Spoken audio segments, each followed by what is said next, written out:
SDM पत्नी का धोखेबाज पति। श्रुति के परिवार में सभी लोग उच्च अधिकारी थे।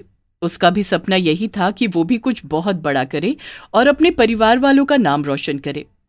पापा, आपके कहे से मैं शादी तो कर लूंगी, लेकिन फिर मुझे परिवार भी ऐसा चाहिए जहां सब लोग पढ़े लिखे हो, या फिर कम से कम मुझे तो पढ़ने ही दे। हाँ बेटी, बिल्कुल ऐसा ही होगा। तू चिंता मत कर, तू बस अपनी पढ़ाई में मन लगा। श्रुति सब कुछ भूलकर बस पढ़ाई में ही लगी रहती थी। श्रुति के पापा खुले विचारों के थे, क्योंकि श्रुति को एजुकेशन में जाती थी। घर पर उसके लड़के दोस्तों का आना जाना था। आसपास वालों को बातें बनाने का मौका मिलता था, पर उसके पापा ने कभी भी उन लोगों की बातों पर ध्यान नहीं दिया। देखो भाई, आजकल के बच्चे पढ़ने के बहाने क्या क्या करते हैं क्या पता। सही बात है जी, अब हमें क्या पता कॉलेज ही जाते हैं या कहीं और। ये सब वो श्रुति के पापा को देख देख कर इशारों में बोल रहे थे। ये सब श्रुति के पापा सुन रहे होते हैं, पर वो शांत रहते हैं। थोड़ी देर बाद, शर्मा जी, आपकी बेटी कैसी है? अरे रोशन साहब, हमारी बेटी तो अमेरिका में रहती है। हाँ सही बात है, आपने उसे लड़कियों वाले स्कूल में पढ़ाया है ना, कभी लड़कों से बात नहीं करने दी। जी बिल्कुल, अच्छे संस्कार डाले हैं।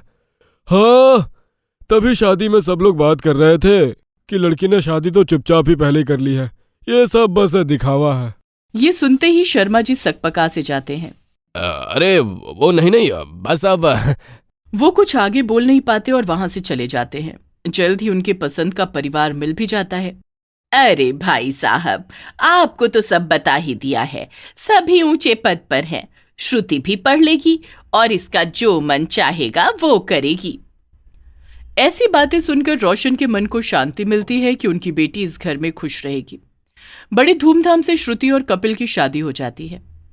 तुम बीच बीच में 1-2 हफ्ते के लिए कहाँ चले जाते हो?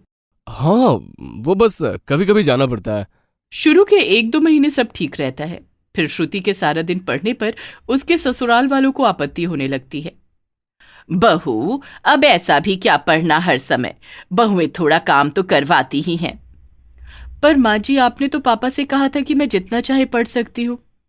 हाँ कहा था, पर ये नहीं पता था ना कि तुम एसडीएम बनने का सपना देख रही हो। हमारे यहाँ कोई इतनी ऊंची पोस्ट पर तो है नहीं। श्रुति को झटका सा लगता है कि शादी के समय तो बहुत बड़ी बड़ी बातें की गई थी, अब ऐसा बोला जा रहा है। वो ये सब अपने पति कपिल से कहती है। देखो, जैसा माँ बोलेंगी वैसा ही होगा। ये सुनकर तो श्रुति आग बबूला हो जाती है। वो ये सब अपने पिताजी को बताती है। ये तो गलत बात है बेटा, मैं उन लोगों से बात करूंगा। कुछ दिन बाद रोशन कपिल से बात करने जाते हैं। कपिल जी, ये सही नहीं है। शादी के समय आपने कहा था कि जो करना होगा करने देंगे। अगर इसकी पढ़ाई से परेशानी है तो मैं इसे अपने साथ ले जाता हूँ। ये सुनकर कपिल के पसीने छूट जाते हैं। अरे नहीं, ऐसा मत करिए। ठीक है, आज से इसकी पढ़ाई की जिम्मेदारी मेरी है। अपनी माँ को मैं संभाल लूंगा। कपिल अब श्रुति की पढ़ाई में सहायता करने लगता है। अरे तू इसकी इतनी मदद क्यों करता है? ज्यादा पढ़ लिख गई तो सर पर सवार हो जाएगी। अरे माँ, तुम समझती नहीं हो, ये कुछ अफसर बन जाएगी तो हमारे ही दिन सुधर जाएंगे ना। हम पर जो इतना कर्जा चढ़ा हुआ है वो इसी की कमाई से तो उतरेगा। हमारा ये अमीर और इज्जतदार होने का दिखावा कुछ ही दिन चल पाएगा। हाँ ये तो है, मुझे भी इस काले धन की कमाई पर रेड पड़ने का डर बना ही रहता है। कम से कम इसकी कमाई साफ सुथरी तो होगी। श्रुति के पापा को पता ही नहीं होता कि उनके साथ धोखा हो चुका है। उनके समधी कोई रसूखदार लोग नहीं थे।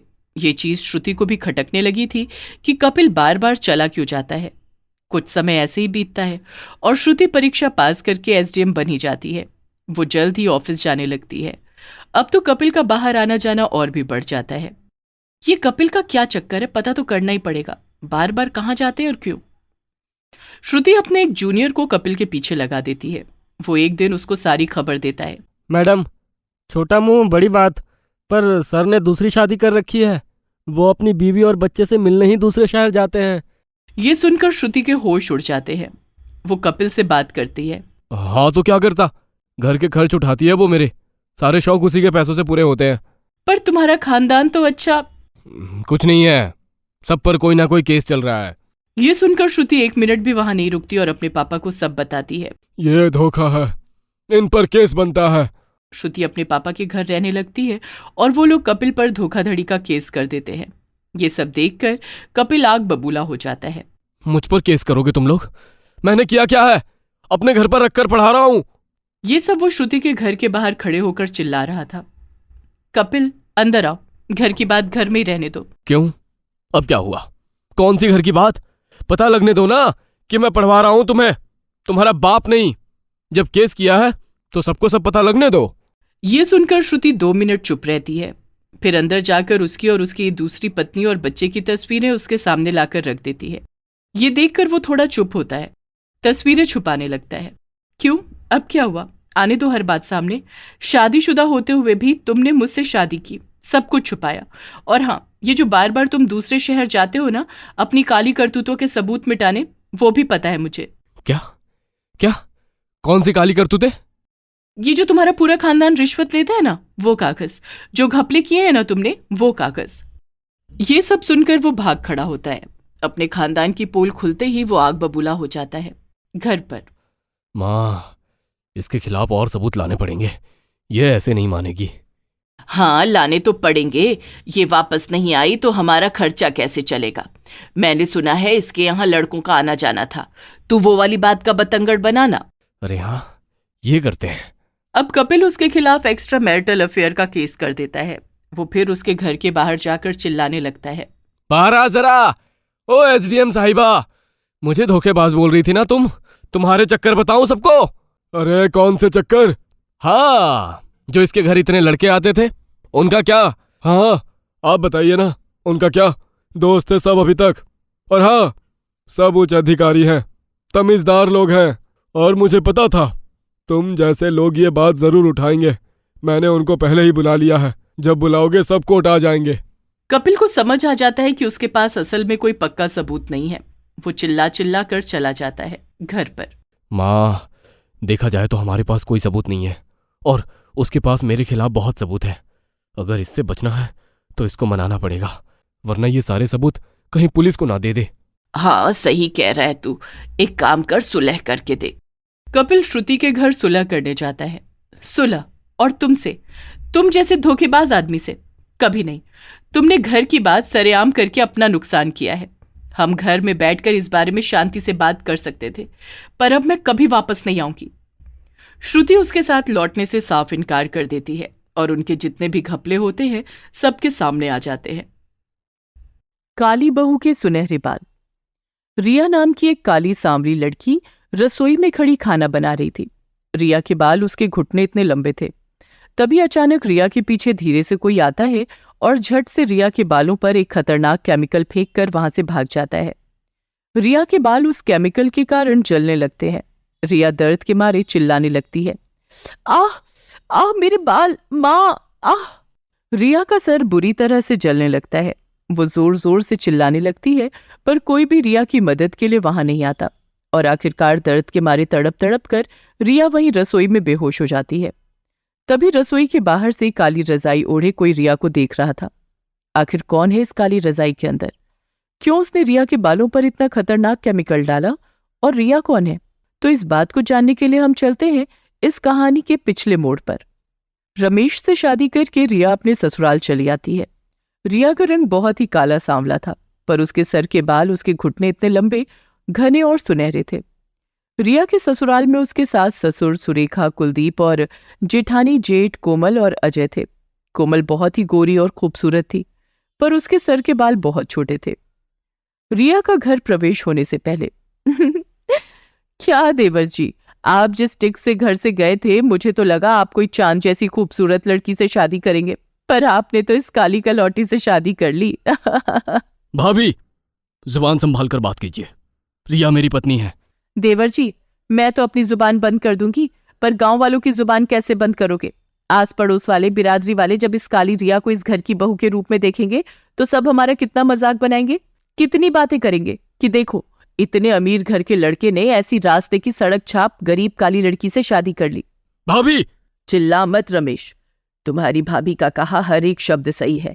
तुम्हें किसने अधिकार दिया था इस गरीब काली लड़की को इस खानदान की बहू बनाने का?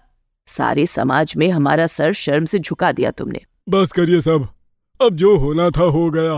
अब बेवजह तमाशा करने से कोई फायदा नहीं। रमेश बेटा, रिया बहू को अपने कमरे में ले जाओ। रमेश रिया को लेकर अपने कमरे में चला जाता है। अब यही देखना बाकी था, करो सब अपनी अपनी मनमानी। बरसों से जो इज्जत नाम हमने कमाया है, हमारी ये संतान वो सब मिट्टी में मिलाने पर तुली है। इतना कहकर सुरेखा अपने कमरे में चली जाती है। इधर रिया और रमेश अपने कमरे में थे। रमेश, मैंने आपको पहले ही कहा था कि आप मुझसे शादी मत कीजिए। देखा ना, मेरे घर आते ही घर में कितना तमाशा हो गया। रिया, तुम इन सब बातों पर ध्यान मत दो, धीरे धीरे सब नॉर्मल हो जाएगा। अगले दिन सवेरे सुरेखा के घर में आस पड़ोस वाले, बिरादरी वाले रिश्तेदार सभी लोग आते हैं। सुरेखा बहन, जरा हमें भी तो अपनी नई बहू का दीदार करवाइए। कहाँ है आपकी नई बहू? दीदार? दीदार जैसी कोई बात ही नहीं है उस कलौटी रिया में जो उसका दीदार किया जाए। तभी रिया लाल साड़ी पहने सबके सामने चली आती है। रिया के सुनहरे बाल, उसके घुटने इतने लंबे और घने थे। सारे लोग जैसे ही रिया के लंबे सुनहरे बालों को देखते हैं, सबकी आंखें फटी की फटी रह जाती हैं। अरे बाप रे, अरे देखियो बहनों, इस रिया बहू के सर के बाल कितने लंबे और घने और सुनहरे हैं। वाह वाह सुरेखा बहन, आपकी पसंद का भी कोई जवाब नहीं। अरे क्या हीरा तलाशा है आपने अपने बेटे रमेश के लिए। इतने बड़े बाल तो हमारे पूरे गांव में किसी के नहीं होंगे। तभी कविता नाम की एक बूढ़ी महिला दौड़ते हुए आकर रिया से लिपट जाती है। अरे ये क्या कर रहे हो आप? सुनना रिया बहू, मुझे भी अपने लंबे बालों का राज बता दे। देखना मेरे बाल कितने छोटे हैं। इन छोटे बालों के कारण ना मेरा बुढ़ा पति मुझे देखता ही नहीं। अरे तो अब देखकर भी क्या करेगा कविता बहन आपका पति। सारी जवानी तो आपने अपने बुढ़े पति की चूस डाली है। सारे लोग हंसने लगते हैं। तभी वहां मौजूद सभी लोग रिया के लंबे बालों की बड़ी तारीफ करते हैं।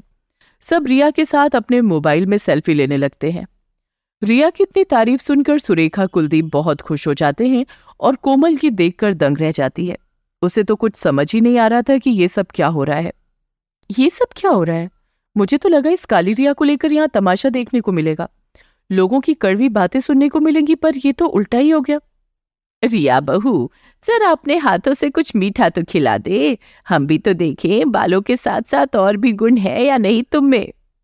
रिया रसोई में जाती है और अपने हाथों से मीठा बनाकर सबको खिलाती है। रिया के हाथ का मीठा खाकर तो सब बहुत खुश हो जाते हैं। उसके बाद सब रिया के बालों की खूब तारीफ करते हैं। रिया बहू, बताना क्या लगाती है तू अपने बालों में? तुम्हारे बाल इतने सुनहरे और लंबे कैसे हैं? ये मेरी दादी माँ का एक उपाय है। पिसा हुआ जड़ी बूटी वाला पेस्ट तेल में डालकर बनता है, जिसे बनाने में बहुत से पैसे लगते हैं और मेहनत भी बहुत लगती है। रिया बहू, तू बना वो सब, तू जितने पैसों में बेचेगी हम उतने पैसों में खरीदेंगे तुमसे। बस हमें कैसे भी करके वो पेस्ट दे देना। तभी रिया को झट से लाखों रुपए का ऑर्डर मिल जाता है। ये देखकर सुरेखा तो बहुत खुश हो जाती है। थोड़े समय बाद सब वहां से चले जाते हैं। देखा माँ, मेरी पत्नी का कमाल। एक ही झटके में मेरी पत्नी ने लाखों रुपए कमा लिए। अरे हमारी रिया बहू तो हीरा है हीरा, बस हम ही इसे पहचानने में गलती कर बैठे। अपनी काली देवरानी की इतनी तारीफ सुनकर कोमल मन ही मन जलने लगती है। दिन प्रतिदिन ऐसे ही गुजरते गए। रिया ने अब घर में ही जड़ी बूटी का पेस्ट बनाना शुरू कर दिया और वो उसे महंगे दाम में गांव वालों को बेचने लगी। एक ही महीने में रिया ने करीब 2 से 3 लाख रुपए कमा लिए। गरीब घर की काली लड़की अपने अमीर ससुराल का नाम ऐसे रोशन करेगी, ये सुरेखा ने कभी सोचा नहीं था। सब रिया के काम से बहुत खुश होते हैं। एक दिन रात में कोमल अपने कमरे में एक खतरनाक केमिकल लेकर आती है। उस काली कलूटी ने आते ही मेरी सारी वैल्यू इस घर में खत्म कर दी। बड़ी तारीफ करते हैं ना सब रिया के लंबे सुनहरे बालों की। अब देख रिया, ये केमिकल जब तेरे बालों में गिरेगा ना, तो जीवन में कभी तेरे सर पर बाल नहीं आएंगे। पता नहीं अब कोमल रिया के साथ क्या करने वाली थी। अगले दिन सुरेखा, कुलदीप और घर के सारे लोग किसी काम से बाहर गए हुए थे। उस समय घर में केवल रिया और कोमल ही थे। रिया रसोई में खाना बना रही थी। तभी कोमल पीछे से काली रजाई ओढ़कर रसोई में आती है और वो खतरनाक केमिकल सीधे रिया के बालों पर फेंक कर वहां से भागकर रसोई के बाहर चली आती है। अंदर रिया दर्द के मारे बेहोश हो चुकी थी और कोमल रसोई के दरवाजे पर खड़ी रिया को देख रही थी। निकल गई काली कलौटी, तेरी सारी मस्ती निकल गई ना। अब बड़ी कूद रही थी ना अपने लंबे बालों को देखकर। देख, मैंने तेरे बालों को हमेशा के लिए नाश कर दिया है।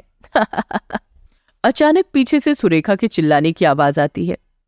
यह आवाज सुनते ही कोमल घबराते हुए जैसे ही पीछे मुड़ती है, तभी उसका पैर फर्श पर पड़े चम्मच पर पड़ते ही फिसल जाता है और वो धड़ से जैसे ही नीचे गिरती है, उसके हाथ में रखा वो बाकी का खतरनाक केमिकल सीधे कोमल के चेहरे पर गिर जाता है, जिसके बाद कोमल का चेहरा बुरी तरह से जलकर हमेशा के लिए काला हो जाता है।